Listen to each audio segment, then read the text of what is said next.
So today's topic is transversal line. So first of all, कि transversal होता क्या है? When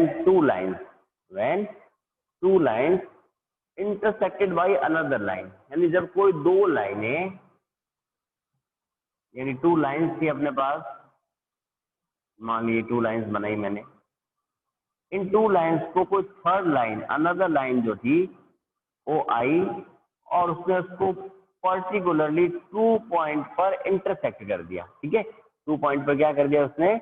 इंटरसेक्ट कर दिया। When two lines intersect by another line at two distinct point, यानी कोई भी दो लाइनें जिनको कोई थर्ड लाइन आ रही है और उसको क्या कर रही है, आपस में इंटरसेक्ट कर रही है, तो ये इंटरसेक्ट करने वाली जो थर्ड लाइन होगी that is known as transversal. Let L and M are two lines. L and M are two lines. L और M हमारे पास क्या थी? टू लाइन्स थी, और ये एक, मान लिया एक कोई थर्ड लाइन और आई, उसने उन पहले वाली लाइन जो कि L और M थी, इनको पॉइंट P और पॉइंट Q पर इंटरसेक्ट कर दिया, है ना? तो ये लाइन A जो थी, this is known as transversal. ठीक है, वो क्या कहलाई? अपनी ट्रांसवर्सल कहलाई। यानी क्या हुआ, जब दो लाइन्स थी, दो लाइन्स को किसी एक तीसरी लाइन ने आके किन्हीं दो डिस्टिंक्ट पॉइंट पर इंटरसेक्ट कर दिया। ठीक है ना, इंटरसेक्ट कर दिया, इट मीन्स ये जो लाइन ए जो थर्ड आई थी, that is known as transversal. That is known as transversal. It means a transversal is a line that intersect two or other two lines या more than two lines in different points. Transversal क्या थी? कोई दो या दो से ज्यादा lines थी, उनको अगर वो काट देती। अब मैंने अभी यहाँ केवल बात की केवल टू लाइन्स के लिए। ठीक है, अगर मैं वही करता कि मैंने एक लाइन और मिला दी यहाँ पर N, और उसको भी इसने यहाँ पॉइंट R पर इंटरसेक्ट कर दिया, तो कोई जरूरी नहीं है, एसेंशियल बात नहीं है कि ट्रांसवर्सल केवल टू लाइंस को इंटरसेक्ट करे, ये हमें मोर देन टू लाइंस को भी इंटरसेक्ट कर सकती है। जहां जहां इंटरसेक्ट करेगी वो सारे पॉइंट इंटरसेक्टिंग पॉइंट्स होंगे, सारे के सारे क्या कहलाएंगे? अपने इंटरसेक्टिंग पॉइंट्स कहलाएंगे। ठीक है, अब बात करते हैं इसके रिगार्डिंग और क्या क्या हो सकता है। ट्रांसवर्सल लाइन के साथ साथ हमारे पास टू ट्रेस की लाइन्स और बनती है। First of all, intersecting lines,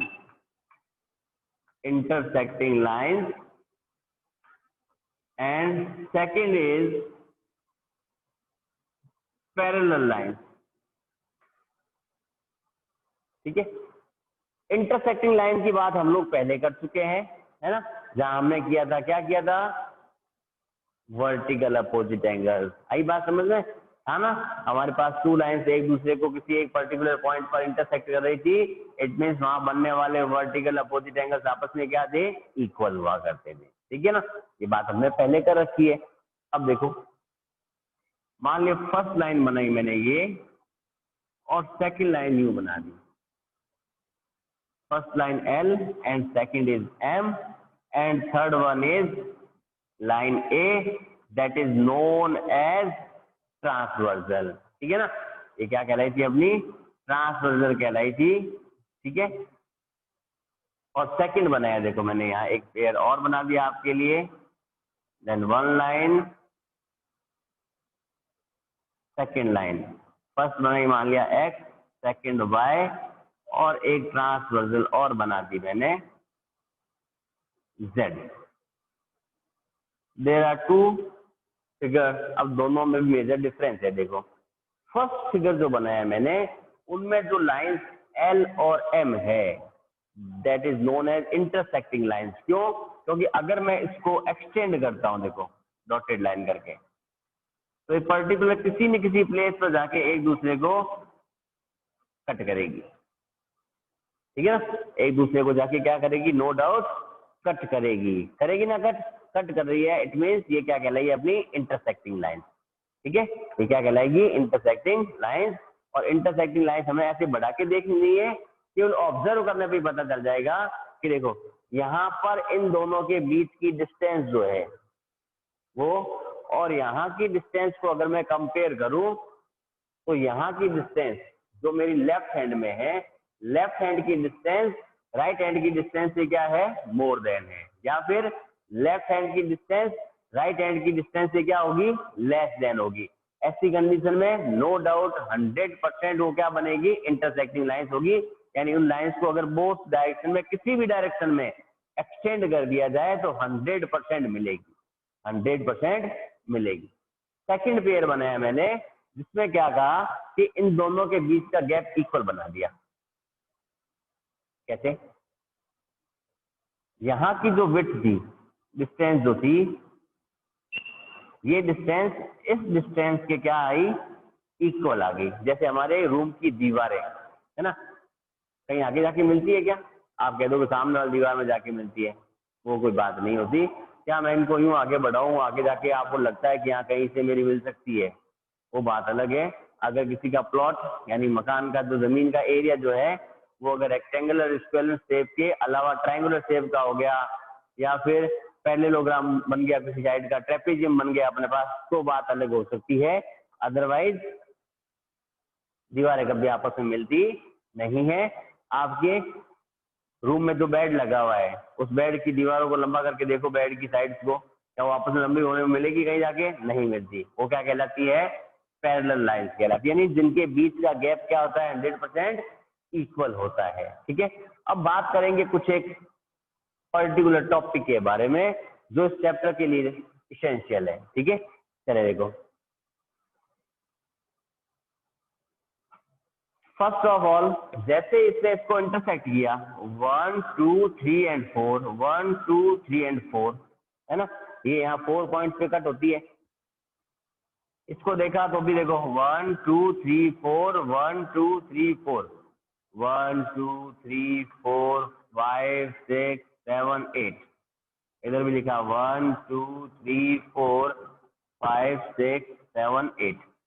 दोनों फिगर्स को कंपेयर करते हैं और कुछ एक डेफिनेशंस, रूल्स, रेगुलेशंस बनाते हैं। ठीक है, चलिए बात करते हैं स्टार्ट। तो इस टॉपिक को हटा देते हैं यहाँ से, हेडलाइन को, ताकि अपना लिखने का स्पेस मिल जाए। फर्स्ट ऑफ ऑल देखा, ये जो टू लाइंस बनी थी एल और एम, और उधर बनी एक्स और वाई, उसके एक तो अंदर का पार्ट है, एक बाहर का पार्ट है ना। अंदर के पार्ट में कौन मिला, 3 4 5 और 6। तो अंदर वाला पार्ट कौन सा होता है, इंटीरियर पार्ट है ना। तो इंटीरियर पार्ट हुआ तो क्या बने कि इंटीरियर एंगल। ठीक है, दोनों में सेम डाला मैंने नंबरिंग ताकि कंफ्यूजन नहीं हो। Angle 3, angle 4, angle 5 and angle 6 are interior angle of both figures. It means first of figure वो था जिसमें इंटरसेक्टिंग लाइन थी, सेकंड में पैरेलल लाइंस बनी थी। ठीक है, और वही अगर मैं इसके बाहर के एंगल्स की बात करूं तो एक्सटीरियर एंगल है ना। तो second one is exterior angle. तो एक्सटीरियर एंगल में हमें क्या क्या मिलेगा, angle 1, angle 2, angle 7 and angle 8। Angle 1 2 7 8 are known as exterior angle. ठीक है, and angle 3 4 5 and 6 are known as interior angle. यहाँ तक बात आई थिंक समझ में आ गई। कोई ज्यादा स्पेशल लंबी चौड़ी बात ही नहीं यहाँ जो समझ में नहीं आए हमारे कुछ, है ना। सिंपल सी लॉजिक था, इतना ही था। हमने क्या कहा, लाइंस के बाहर जो एंगल्स बने हुए हैं that is known as exterior angle, और जो लाइंस के अंदर की ओर बने हुए हैं वो दोनों एंगल्स क्या कहलाएंगे, इंटीरियर एंगल। ठीक है, बात क्लियर है यहाँ तक की, है ना। हम लोग बात करेंगे केवल पैरेलल लाइंस के रिगार्डिंग। किसके लाइंस के रिगार्डिंग बात करेंगे, पैरेलल लाइंस के, क्योंकि हमारा सिलेबस कहता है केवल और केवल पैरेलल थीम को कॉपी करने का। ठीक है, केवल बात किसकी करनी है हमें, पैरेलल के रिगार्डिंग। इट मीन्स हमने इन इंटरसेक्टिंग लाइंस को यहाँ से रिमूव कर दिया है। ठीक है, केवल एक फिगर रखा है, उस फिगर को भी थोड़ा सा एनलार्ज कर देते हैं ताकि जो कंडीशन मैं बताना चाह रहा हूँ वो आपको इजीली विजिबल हो जाए।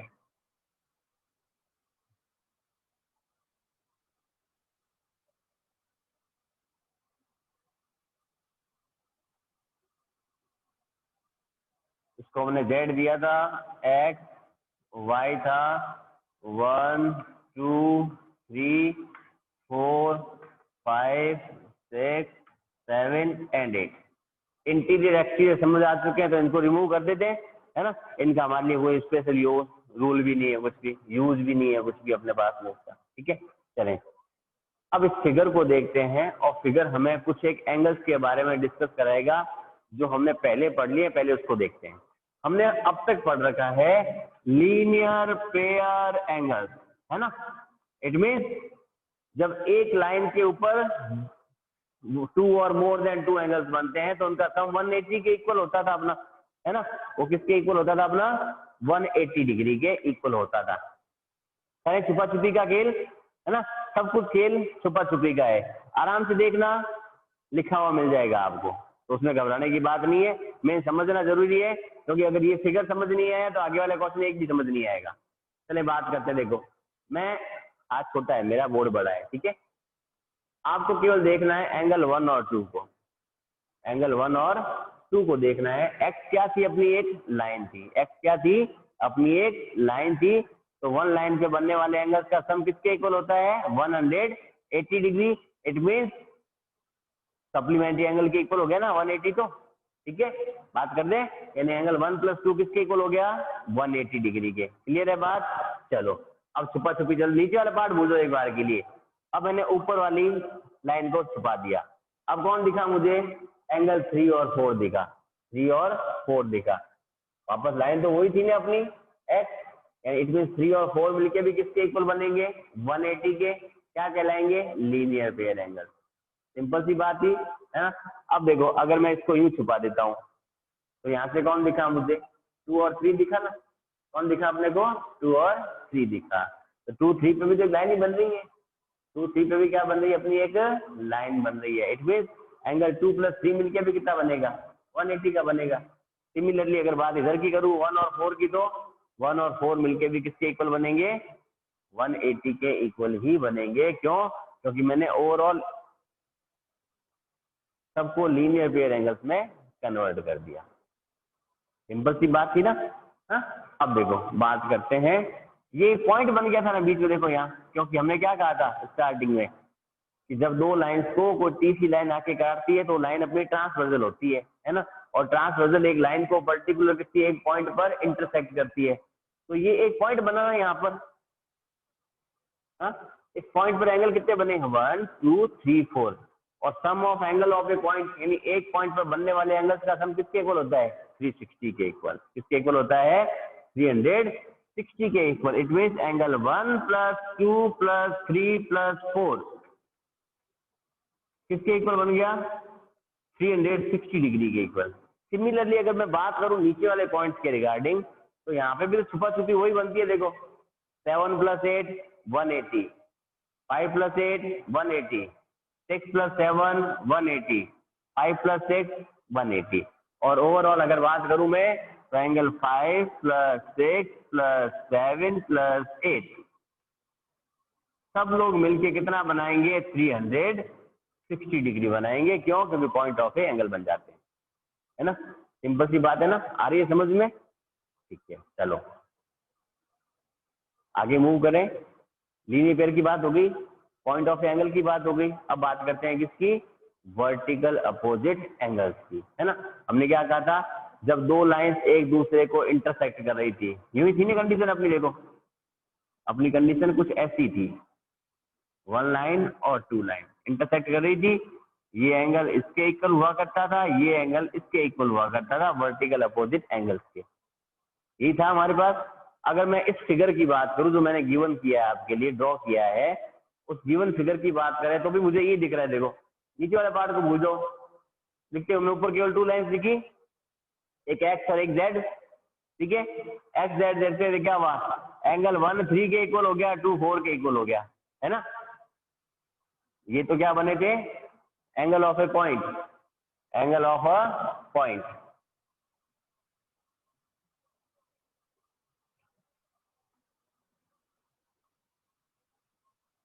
सम ऑफ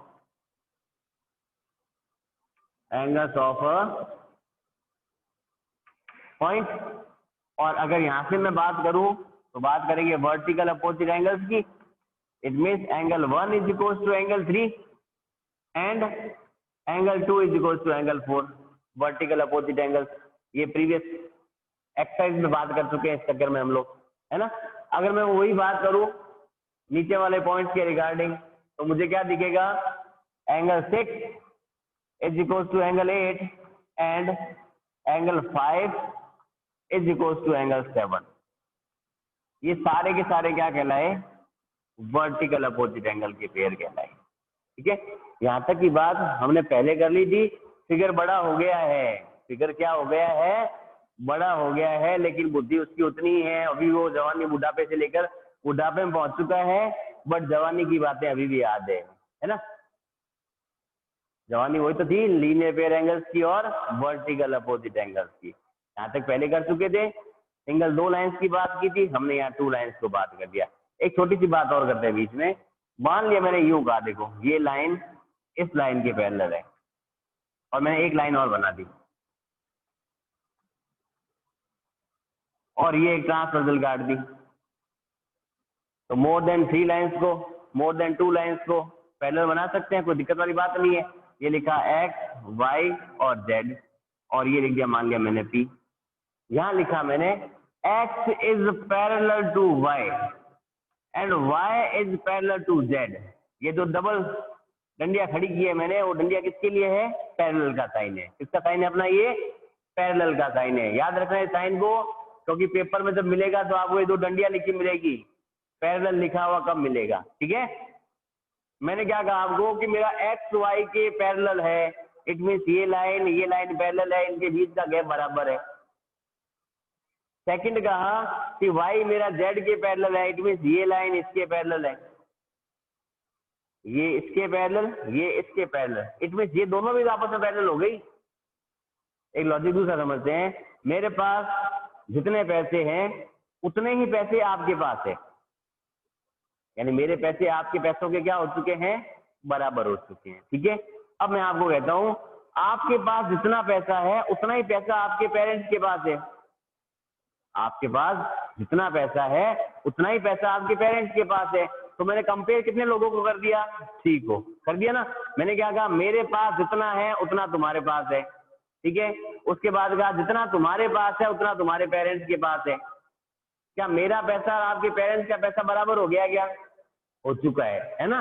अब मेरा पैसा आपके पेरेंट्स के पैसे के क्या हो गया, इक्वल हो गया, क्योंकि दोनों को कंपेयर किससे कर रहे हैं हम लोग, तुमसे, आपसे। ठीक है, मैंने दोनों को कंपेयर किससे कर दिया, आपसे कर दिया, आपके पैसों से कंपेयर कर दिया। सेम वही यहाँ मैंने क्या कहा, एक्स वाई के पैरेलल है और सेकंड में कहा वाई जेड के पैरेलल है। तो दोनों कंडीशन में कंपेयर किससे कर रहे हैं हम लोग, वाई से। इट मीन्स एक्स और जेड भी आपस में क्या हो जाएगा, पैरेलल बनेगा। ठीक है, इस टाइप के ऑब्जेक्टिव क्वेश्चंस बनते हैं, ध्यान रखना, क्योंकि हर चीजें लिखी नहीं जाती, हर तरह की बात लिखनी पॉसिबल नहीं होती, कुछ एक बातें सुन के भी याद रखनी पड़ती है। चले यहाँ तक तो हम लोग वहां थे जहां आप लोग पढ़ चुके हैं हम लोग। अब बात करते हैं इस टॉपिक के बारे में, इस चैप्टर के बारे में। वो हमें क्या कहता है, फर्स्ट ऑफ ऑल कहता है अल्टरनेट इंटीरियर एंगल।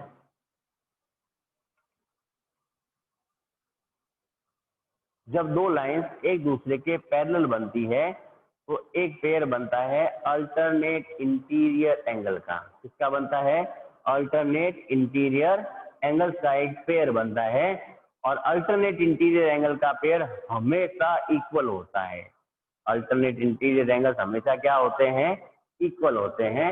अब बात करते हैं एंगल बनेगा कहाँ और कैसे बनेगा। फिगर ऐसा ही रहेगा आपके पास, फिगर ऐसा ही रहेगा, आइडेंटिफाई आपको खुद को करना पड़ेगा। अब मैं लिखता हूं शेप ऑफ जेड। मैंने कहा जहां जेड की शेप बनेगी वहां आपका अल्टरनेट इंटीरियर एंगल बनेगा। अब इसको ये नहीं कह सकते आप लोग कि जो जेड एंगल होता है वही अल्टरनेट इंटीरियर एंगल होता है। जेड केवल हमारे माइंड में सेटअप करने के लिए कि हम आइडेंटिफिकेशन कैसे करेंगे उस फिगर को, उस एंगल को कैसे आइडेंटिफाई करेंगे, कि ये अल्टरनेट इंटीरियर एंगल है। उसके लिए मैंने क्या कहा आपको कि जहां शेप किसकी बनेगी, जेड की। अब जेड सीधा उल्टा ऊपर नीचे कैसे भी घूम सकता है, ठीक है, पर्टिकुलर कोई जरूरी नहीं है जेड ऐसा ही बने। जेड ऐसा भी जेड होता है, देख लो, सीखता हुआ बच्चा ऐसा भी जेड लिखता है ना, जेड को बच्चा ऐसा भी लिखता है ना, जेड को बच्चा ऐसे भी लिखता है, तो कोई फर्क नहीं पड़ता, वो अपने दिमाग का खेल है। सिर्फ हमें समझना है, उस फिगर को आइडेंटिफाई करना है, शेप को आइडेंटिफाई करना है, ठीक है। जहां जेड की शेप बनेगी वो सारे क्या कहलाएंगे, अल्टरनेट इंटीरियर एंगल्स कहलाएंगे। कैसे, देखो अब इस पे चला, यहां से स्टार्ट हुआ मैं 1, नीचे आया और जेड की शेप में घूम गया, कहाँ घूम गया मैं, जेड की साइड में, है ना। यहाँ से स्टार्ट किया, पॉइंट तक पहुंचा, स्ट्रेट चला और राइट में घूम गया। इट मीन जेड कहाँ बन गया, एंगल 3 पर और एंगल 5 पर, है ना। इट मीन फर्स्ट पेयर कौन बना, angle 3 is equal to angle 5। अब उल्टा जेड घुमाए, यानी अभी हम लोग कहाँ से चले थे, राइट से चले थे, फिर स्ट्रेट जाके लेफ्ट हो गए थे, है ना। अब चलो इधर से चले, देखो 1 2 आया नीचे एंड यूं घूम गए, यानी यहां से कौन मिला मुझे, एंगल 4 और एंगल 6। यानी जहां जेड की शेप को आइडेंटिफाई किया वो बन गया अपना अल्टरनेट इंटीरियर एंगल, ठीक है। सेम एज देखो, अगर मैं बाहर की बात करूं तो ये एंगल यहां से और ये एंगल यहां से नीचे वाला, यानी 2 और 8, ये भी एक्सटीरियर एंगल बनते हैं, ठीक है। यहाँ भी हमारे पास जेड की शेप बनती है, इसको याद रख लेना, कोई दिक्कत वाली बात नहीं है। यहाँ लिख देते हैं हम लोग अल्टरनेट एक्सटीरियर एंगल, उसमें बनेगा अपना angle 2 is equal to angle 8 and second बनेगा angle 1 is equal to angle 7। तो फर्स्ट एंगल को आइडेंटिफाई किया हमने अल्टरनेट इंटीरियर एंगल और अल्टरनेट एक्सटीरियर एंगल, ठीक है। फर्स्ट किसको फाइंड कर दिया हमने, अल्टरनेट इंटीरियर एंगल और अल्टरनेट एक्सटीरियर एंगल। अब बात करते हैं नेक्स्ट, इसको मैं रब कर रहा हूँ यहाँ से बेटा आप, ठीक है, तो लिखा हो सब कुछ मिल जाएगा आपको, दिक्कत नहीं है। मेन समझने पे बात रखो जोर अपना, आगे जैसे 1-2 दिन जो क्लास नहीं होगी उन क्लासों में आप इनको आराम से बैठ के आइडेंटिफाई करना घर पे, ठीक है, ताकि क्वेश्चन आपके इजीली हो जाए। नेक्स्ट बात करते हैं कॉरस्पॉन्डिंग एंगल।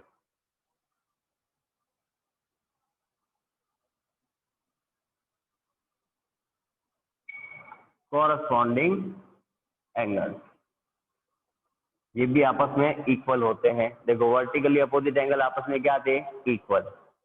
अल्टरनेट इंटीरियर और अल्टरनेट एक्सटीरियर एंगल भी आपस में क्या होते हैं, इक्वल होते हैं, ठीक है। नेक्स्ट बात करते हैं कॉरस्पॉन्डिंग एंगल्स की। कॉरस्पॉन्डिंग एंगल, इसमें बनेगी शेप, किसकी शेप बनेगी, एफ। शेप किसकी बनेगी, एफ की। अब एक एफ बना के दिखाता हूं, देखो मान लीजिए ये एफ बनाया मैंने। अब कॉरस्पॉन्डिंग कौन सा होगा, यहां पर बनने वाला एंगल और यहां बनने वाला एंगल, यानी लाइंस के एक साइड बनने वाले एंगल, लाइंस के एक साइड बनने वाले एंगल, ये क्या कहलाएंगे, अपने कॉरस्पॉन्डिंग एंगल्स कहलाएंगे, ठीक है। चलिए बात करें, इस फिगर को आइडेंटिफाई करें, उस फिगर के अंदर सेम वही एफ भी कैसा भी हो सकता है, तो बनाते देखो। यहाँ से स्टार्ट किया मैंने, चलता चला गया कहाँ तक, नीचे तक। इट मीन यहाँ से कौन मिला, एंगल 4 और यहाँ मिल गया मुझे एंगल 8। तो इसके according angle 4 is equal to angle 8। इसके अपोजिट में चलूंगा तो कहाँ होगा, देखो 1 2 सीधी डंडी और ये बीच में 5 और निकाल दिया हमने। तो इसमें कौन कौन बना, एंगल 3 एंड एंगल 7। अब उल्टा भी तो घुमा सकते हैं, चलो ऊपर की तरफ चलते हैं। अब देखो ये आया 1, ये 2 और ये निकल गई डंडी, यानी 5 और 1। Angle 5 is equal to angle 1 और सिमिलरली अपोजिट में चले तो angle 6 is equal to angle 2। ये पेयर्स बन गए आपके किसके लिए? कॉरस्पॉन्डिंग एंगल्स के लिए। किसके बन गए? कॉरस्पॉन्डिंग एंगल्स के। तो कॉरस्पॉन्डिंग एंगल में शेप किसकी बनती है? एफ की बनती है। हम लोग इसको ये नहीं कह सकते कि ये एफ एंगल है ना, इसको हम लोग एफ एंगल नहीं कहेंगे, ना ही अल्टरनेट एंगल्स को जेड एंगल कहेंगे। ठीक है, केवल और केवल आइडेंटिफिकेशन होता है ना कि ये जेड एंगल है और ये अपना एफ एंगल है। होता है क्या? नहीं होता। केवल हम आइडेंटिफाई ये कर सकते हैं कि जहां एफ की शेप बनती है इट मीन्स कॉरस्पॉन्डिंग बनते हैं, जहां हमारे पास जेड की शेप बनती है वहां हमारे पास अल्टरनेट इंटीरियर एंगल्स बनते हैं। उनको हम लोग ये नहीं कहेंगे जेड एंगल। ठीक है, कभी भी नहीं कहना है, ध्यान रखना। अगर आपने जेड एंगल और एफ एंगल की बात कर दी इट मीन्स आपने जो कंडीशन लगानी थी वो गलत हो गई आपकी। ठीक है, चले बात करते हैं नेक्स्ट और लास्ट टाइप का एंगल जो हमारे सिलेबस के अकॉर्डिंग है, दैट इज नोन एज को इंटीरियर एंगल। नोन एज को इंटीरियर एंगल्स। और को इंटीरियर एंगल्स के बहुत सारे नाम हैं। ठीक है, फर्स्ट ऑफ ऑल लिखते हैं को इंटीरियर एंगल। इसको कह सकते हैं हम लोग, सेकंड नाम, angle same side of a transversal. ठीक है, थर्ड इसको एक और कह सकते हैं हम लोग कंसेक्यूटिव इंटीरियर एंगल। सब एक ही चीज है, नाम अलग अलग, काम सबका एक। अब तक हमने क्या देखा? फर्स्ट ऑफ ऑल मिला हमें लीनियर पेयर एंगल। सबसे पहले में क्या मिला? Linear pair angle. उसका सम किसके इक्वल था? 180 डिग्री के। उसके बाद क्या बात की हमने? एक पॉइंट पर बनने वाले एंगल्स का सम ओवरऑल 360 डिग्री। ठीक है, थर्ड बात हमने क्या करी? वर्टिकल अपोजिट एंगल्स की, आपस में क्या थे? इक्वल। उसके बाद बात किसकी करी? अल्टरनेट इंटीरियर अल्टरनेट एक्सटीरियर की, वो भी आपस में क्या होते हैं? इक्वल होते हैं। ठीक है, यानी जितना 3 एंगल होगा उतना ही 5 एंगल 6 एंगल जो भी था पेयर में उसके। उसके बाद बात किसकी करी हमने? कॉरस्पॉन्डिंग एंगल्स की, वो भी आपस में क्या होते हैं? इक्वल होते हैं। ठीक है, अब बात करते हैं co-interior angles. Angle same side of a transversal और कंसेक्यूटिव इंटीजर, इनका sum is equal to 180 degree. यानी इनको अगर आपस में ऐड किया जाएगा तो इनका सम किसके इक्वल आ जाएगा? 180 डिग्री। और अगर सम 180 के इक्वल है that means lines parallel to each other. क्या मिला? कि को इंटीरियर एंगल्स का सम अगर हमें 180 के इक्वल मिल गया इट मीन्स वो लाइंस भी आपस में क्या होगी? पैरेलल होगी। फर्स्ट कंडीशन क्या कहती है? अगर लाइंस पैरेलल है इट मीन्स को इंटीरियर एंगल का सम 180 के इक्वल है। इसका अपोजिट यानी कन्वर्स क्या कहता है? कि अगर एंगल्स का सम 180 है, कौन से एंगल्स? को इंटीरियर एंगल्स या angle same side of the transversal, इनका सम अगर किसके इक्वल है? 180 के इक्वल है, इट मीन्स लाइन आपस में पैरेलल है। ठीक है, लाइंस आपस में क्या है? पैरेलल है। ये कंडीशन सब में काम करेगी, चाहे अल्टरनेट इंटीरियर हो, एक्सटीरियर हो या को कॉरस्पॉन्डिंग एंगल्स हो। ठीक है, अब बात करते हैं एंगल्स है कहाँ ये, है ना। तो हमने बात की, देखो हमारी एक्स और वाई क्या थी? 2 पैरेलल लाइंस थी। ठीक है, उसके बाद ये जेड जो बनी थी वो जेड हमारी क्या थी? एक ट्रांसवर्सल थी, है ना। इसको आइडेंटिफाई यहां से करते हैं, क्या कहते हैं? देखो angle same side of a transversal, यानी ट्रांसवर्सल के एक और बनने वाले एंगल। तो ये ट्रांसवर्सल जेड, इसके वन साइड कौन बना? एंगल 4 और एंगल 5, यही बनेंगे। देखो एंगल 4 और एंगल 5, यहाँ वही तो लिखा है, देखो को इंटीरियर, है ना। को कहां से आया? यहाँ से आया, कंसेक्यूटिव से। ठीक है, कंसेक्यूटिव का मतलब क्या होता है, लगातार, यानी दो लगातार एंगल्स जो है अंदर वाले उन दोनों का सम, तो ये रहे अंदर वाले दो लगातार 4 और 5, इन दोनों का सम किसके इक्वल, 180 के, तो इधर 3 और 6 भी किसके इक्वल होगा, 180 के। चलिए बात करें तो यहाँ लिख देते हैं angle 3 plus angle 6 is equal to 180 degree and similarly angle 4 plus angle 5 is equal to be 180 degree. क्यों बने, क्योंकि को इंटीरियर एंगल से angle same side of a transversal, angle same side of a transversal. ठीक है, तो I think यहाँ तक की बात सबके समझ में आ चुकी है। आगे जो भी एक्सरसाइज मिलेगी हमें 5.2 उसका बेस सारा यही है। अब बस से हमारे पास सिर्फ इसके क्वेश्चंस के रिगार्डिंग बात करेंगे हम लोग।